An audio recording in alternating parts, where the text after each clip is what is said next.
समाजसेविका गुंजन गोळेंना धमकी दिल्याचं प्रकरण समोर आलेलं होतं। न्याय मिळत नसल्याचा गुंजन गोळेंनी आरोप केला होता। गुंजन गोळेंनी गाडगेनगर पोलीस स्टेशनमध्ये ठिय्या देखील दिलेला होता।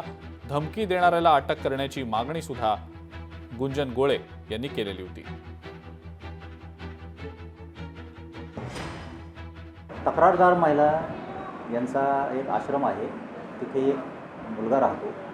तर त्या मुलाला घेऊन जाण्याबद्दल त्यांनी एका महिलेला फोन केला, त्याच्या आईला।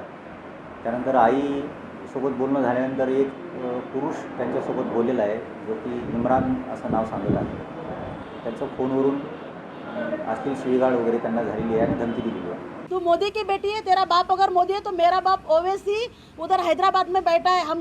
हम लोगों का पैसा लेके तुम लोगों को मोदी देता है। हे सगळ्या रेकॉर्डिंग्स मी 14 तारखेला व्हायरल केल्या।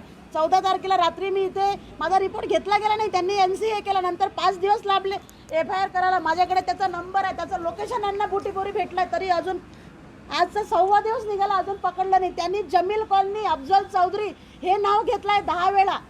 यांना पोलिसांना मी रिक्वेस्ट करत आहे, तुम्ही त्या अफजल चौधरीला इथं बोलवा। यांची हिंमत नाही आहे, कारण 1000 मुसलमानाला यायला इथं बोलावलं तर तिकडचे 2000 मुसलमान तरी घाबरून राहिले।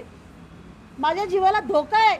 मी जंगलात राहते, 15 वर्षापासून सरकारचा 1ही रुपया न घेता मी काम करत आहे। पोलिसांच्या कामात मी रात्री बेरात्री येते, पण आज मला पोलीस सपोर्ट करत नाहीये। जिथपर्यंत त्या आरोपीला पकडून आणत नाही मी इथून उठत नाही, इथंच थांबते मी। मला न्याय पाहिजे।